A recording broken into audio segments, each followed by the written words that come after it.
welcome to another episode of Speciality Sessions with me, your host, Natasha Klimchuk. Today I am joined by somebody who many of you will know or have certainly read his articles and content. It's Andrew Warmington from Speciality Chemicals magazine. Welcome to the podcast, Andrew. Thank you, Natasha. Anyone that doesn't know you, how do you describe what you do today? I've been writing about industry for the last 30 years, but currently I wear two hats. One is a custom content writer for Sightline, but the one I'm really representing here today is the editor of Speciality Chemicals magazine. That's the job I've been doing for the last 23 years. So yeah, I'm responsible for all aspects of editorial, commissioning and editing and proofing articles, putting them on the page with the designer, sometimes writing features myself, and always writing the news and my own letter to the industry for every issue. And how did you end up moving into the chemicals space? Because I would imagine that young Andrew, who was maybe thinking about writing, might not have necessarily imagined that this be his trajectory. Yeah, by chance, really. It was something you pretty much could do when I was younger. My background's in history. Decided I want to go off and see the world. Narrowly failed to get into the fast stream civil service. Academic jobs were dying on the vine. It was a difficult time all around to get jobs. In 1993, I answered an ad in The Guardian because that was the way you got media jobs in those days. It was as an analyst for Frost and Sullivan, and they were still are a big consultancy in the general industry space who put out a vast number of reports every year, and they were taking on a whole load of graduate analysts because the old school consultancy side was just not viable anymore. So when I went in to discuss the job, I was given a whole list of subjects, and they included many things like medical devices, telecoms equipment. There are 4 different divisions. I forget what the fourth was, but I looked down all these things and got to materials, and then I saw adhesives, and I thought, finally something I know what it is. So I took that, and that, yeah. 4 years later, that led on to the first full-time job as the editor of a small circulation newsletter about environmental issues related to plastics. That led on to the job as business editor at European Plastics News. And 4 years later, when I was going for an editorship, I finally landed on Speciality Chemicals magazine. And since then, I've been there most of the time. There have been other things. I usually had a side hustle, but I've written about pharmaceuticals, about cosmetics, and chemical regulation, among many other things. It's actually amazing. And having gone through this process, recording with a number of people in the sector in different roles, in different seniority levels, different size companies, it is unbelievable the amount of people that say, I just fell into it by accident, or purely by chance. Yeah, pretty much all UK media jobs were advertised in The Guardian on Monday. So both of that and European Plastics News before came from that, and I couldn't count how many others I applied for. Obviously, that's changed totally since then. And I think the way we're consuming information now is vastly different. We obviously have a lot more access to news in different forms, whether that's through apps, through newspapers, through the television or whatever. And it's the same within trade publications. What was the normal way of consuming information then in the chemical industry? Obviously it was in writing, like pre the internet, right? Or certainly wide distribution of materials. But, how were you sort of operating then? When I started at European Plastics News, the internet was a newish thing. So we used to get press releases regular as clockwork saying, we've got a website. That was the news. Yeah, that was news. It was a big deal for them, not so much for us, because just about everyone was getting them. But it was it wasn't taken as read that everybody had a website, and they weren't very functional either. News then was largely print orientated. I've always worked on monthlies, where of course we're not really in the business of chasing exclusives or breaking news. It's probably been behind the curve compared to the weeklies in the industry. Yeah, then it was essentially, yes, you you read your weekly magazines like Chemical Week and European Chemical News for the technical and the more market orientated things, which were less immediate. You read magazines like mine. How are you seeing more people consuming your content? I'm subscribed to the Specialty Chemicals magazine newsletter. What is the most popular form of consumption? Is it the newsletter? Is it going on the website and looking for the PDF? Like, what are you seeing in those sorts of trends?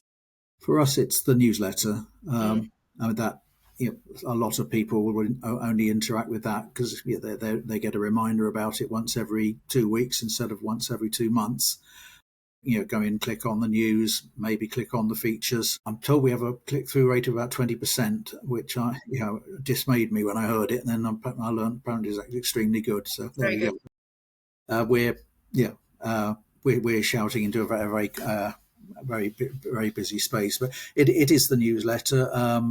If people, a lot of people have said to me down the years, "Oh, I read your magazine on the plane coming over to the show," because that's when they get a chance to.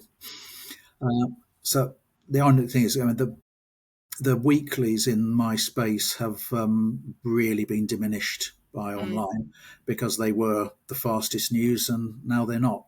mm, They've uh, obviously gone online themselves. They do daily reporting, and they relied on subscriptions from people who wanted to know the weekly price of methanol or whatever it was, and get immediate news. And that's been rather cut from underneath them. So there were three very good weeklies in the chemical space, one of which has merged into a global publication, which I actually haven't seen in a very long time. Two in America, Chemical Week and Chemical Engineering News. They are much reduced from what they were. It's not been a picnic for the monthlies either. For Spec Chem, certainly the position's very much as it was when I joined. I've always been a one-man band, a designer reporting into me, or just a freelance one who I use alongside others. But that's been basically it: me, a designer, and some ad salespeople. which I find, to be honest, really surprising. And I didn't actually realise that it was just you until we started speaking, because the publication is so widely read. I just, obviously wrongly, I just assumed that more people were behind it. So I think that's impressive in itself. And especially when people say, print's dead, I think that in some industries that's maybe the case when you look at sort of the number of physical newspapers that have been bought and things like that. But from where you sit and what you see, is that true in the chemical space, or is it a bit more nuanced than that? It still is. I mean, there are not many people in the industry haven't adapted to digital, of course, but it is generally an older readership. Sure. They grew up with print, Mm. and they, anecdotally at least, they seem to like to have a print publication to hold. Mm. The dilemma for people who actually put out a print publication, of course, is the main costs after the employees' wages are printing and posting. So we've all, Spec Chem and all others like it have had to manage that process. We can't entirely transition to online because people don't want it, but we have to think very carefully about who qualifies to get the print edition, and also base it around events going on in our space throughout the year, so we can take extra editions to that. Yeah. But no, print is not dead, and it's certainly got a few years left in it.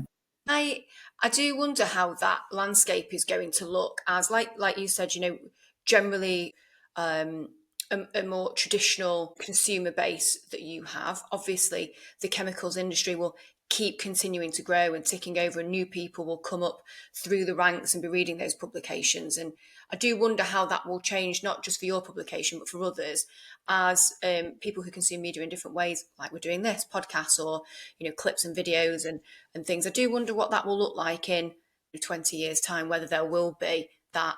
I do believe that there'll be the space, certainly for the newsletters and the online written content, because you want the detail, and sometimes you don't have time to sit and watch kind of a full hour long video about something. You want to be able to scan something and read it and pick out the bits that are interesting. So that's Yes, certainly but also, I mean, a lot of our content is quite technical, chemistry-based articles or analysis of parts of the market, which can't boil down to 300 words. And it people, People read us because they've got the technical background and they need to know what's going on in the industry. But they're also interested in chemistry. Chemists are rather like historians; they never seem to quite leave the subject behind. Mhm. So yeah, as long as people are coming through who still want to read about chemistry and technology and formulation and whatever it may be in the different sectors that we operate in, there will always be a space for a magazine like this. You've mentioned to me before that you're doing things like video interviews at shows and obviously the potential for podcasts. You're, I suppose, testing the theory here and doing this. Right? Yeah.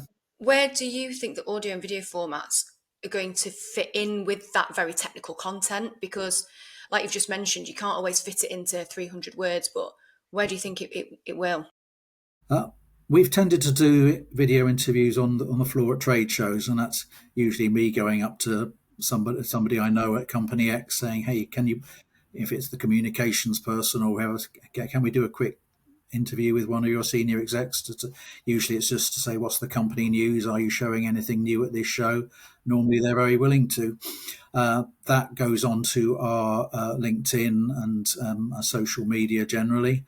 It we haven't had it sitting on the website for long in the past, and because it's of the moment and it's at that show, it's just a different way of communicating and the different things that you want to communicate. It's simplest. People talk faster than they write. You get a lot more words into a 2 minute interview than you would in the equivalent space in print. Have the role of shows changed in the way of sharing news as well and stories with the market? Because I've been going to expos for the last 10 years, but I imagine that 20, 30 years ago, the scale of some of those shows have changed quite significantly. Yeah, yes, they have. There's the key ones in this sector for us have not changed massively. We were part of the ChemSpec shows. In fact, the ChemSpec shows grew out of Spec Chem. It's not growing very much. It's a steady sort of say CPHI, which is the other big one in the pharmaceuticals industry. That was, I would say, about 2 or 3 times bigger than ChemSpec of old. Well, you could probably make that 10 now. I mean, that's grown enormously because it's vertical in the pharmaceutical industry. Um, and as that industry has grown and diversified and internationalized, so that's reflected on the show floor.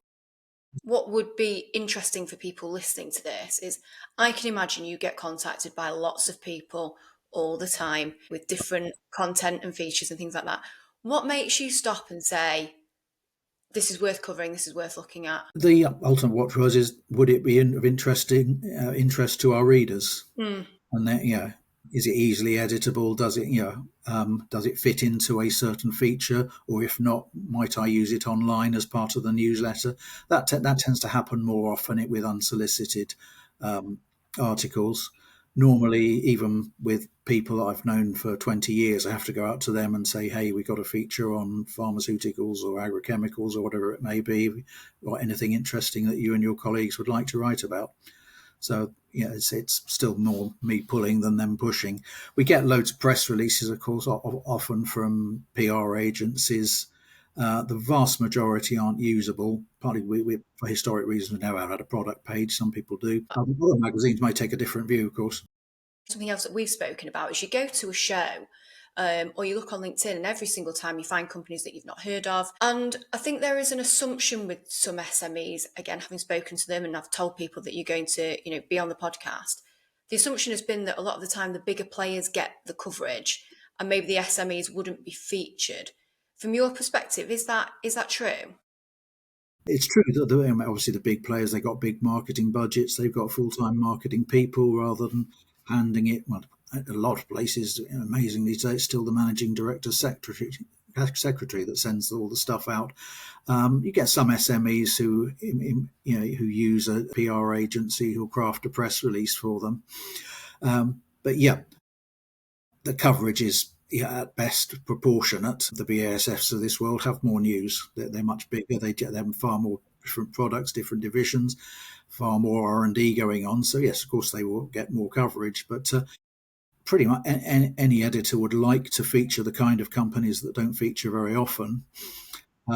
which is why I pound the floor at shows saying, hey, have you got anything interesting going on? We're always on the lookout for new contributors. What makes a smaller player, a smaller organisation, really stand out to you as something that's worth talking about? Needs to have a USP, really. I mean, in cosmetics, for example, where it's much more of a product market, that they might have fewer ingredients that they're showing, but they've got some, and they still need to shout about them, so they're not quite so hard to convince. In pharmaceuticals, where it's more service orientated, and they've got loads of interesting not technologies, but so much of their work is customer specific, and they can't talk about it no matter what, and that applies whatever their size is. It's harder. There are, I've said, quite a lot of small CROs, contract research organisations, who do an early stage development for anyone.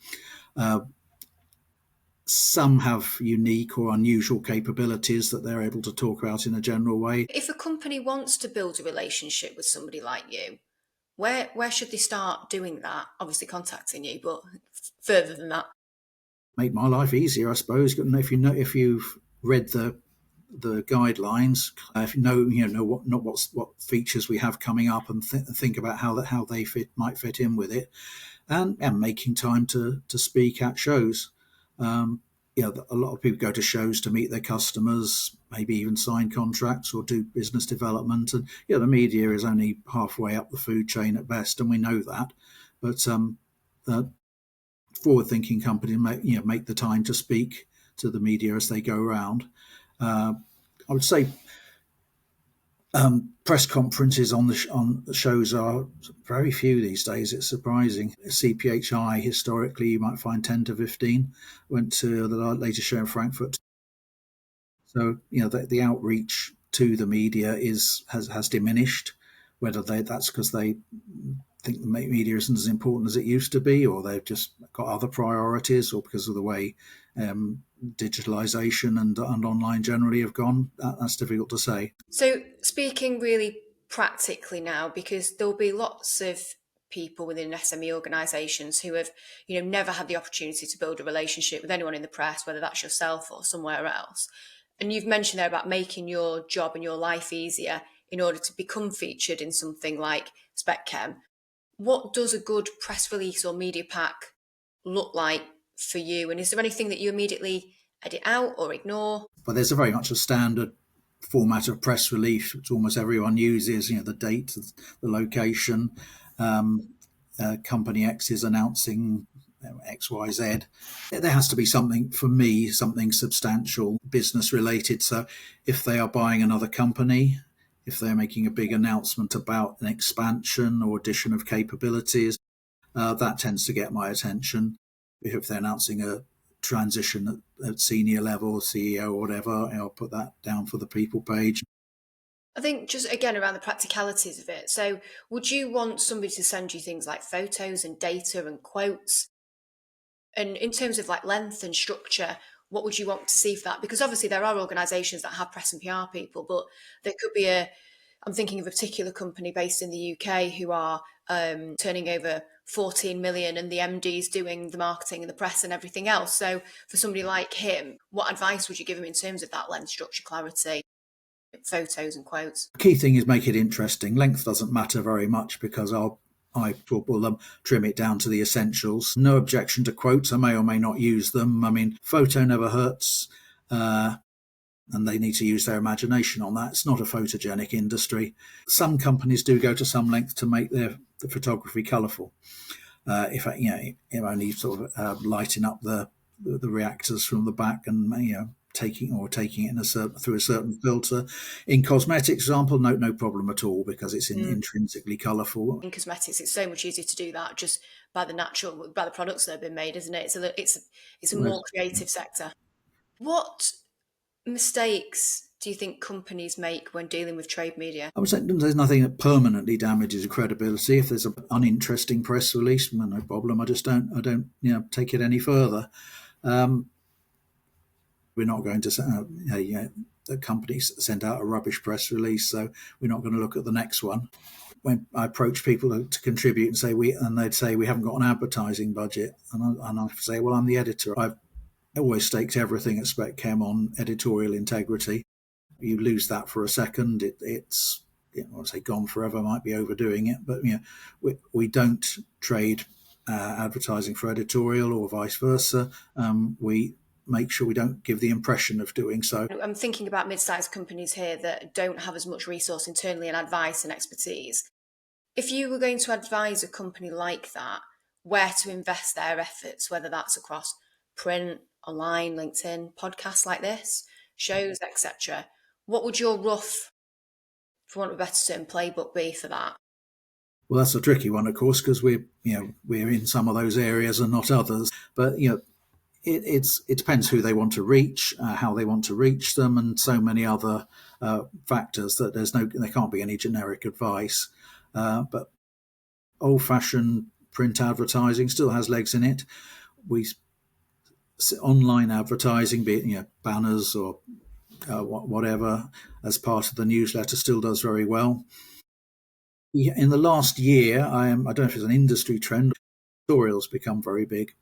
That simply means that something is structured like an editorial feature article, may look like it on the page, but doesn't read like it because I edit very lightly just for legality and a bit of house style. Sure. I think advertorial is a really interesting way of doing that, especially when you've got something to say. And it's, again, I suppose that's a good way of building a relationship with you guys as well, isn't it? And starting that dialogue. I think you've given some really good advice for especially the SME businesses, like I say, who might not have got as much experience dealing with trade press. I think it's very clear that print isn't dead, and I certainly don't think in the chemical space, like you say, where you've got technical publication, there's always going to be a need for that. But as we come to a close, one final question that I ask everyone on the podcast is, if you could give one piece of advice to your younger self starting out in trade media, what would it be? It would be essentially to keep up with the developments in the space, not just the news. And adapt to things proactively. With the advent of digital magazines or digital publications, adapt to the different needs of people online. If it's the most simple thing, like the alleged fact that you can't have an article longer than 1,500 words online, whereas in print that's okay. It would have been great to have younger journalists coming through working under me, but it wasn't to be. So I'm still the same one-man band I always was. I have become a bit of a techno dinosaur as things have changed so quickly. But and it would have been a great advantage to have been more of a technophile in the first place, and to have put more effort into keeping up with things, rather than reacting to them. And sure. I think that would probably apply anywhere. Yeah, no, I agree. I think it's rolling with the punches and kind of taking the chances on grabbing the new things and being interested in them. I think it's that message, isn't it? Well, look, Andrew, thanks so much for joining me today. I've really enjoyed our conversation. And for anybody who is listening to this and isn't subscribed to Spec Chem magazine, give them a Google, because you get all the news twice a month.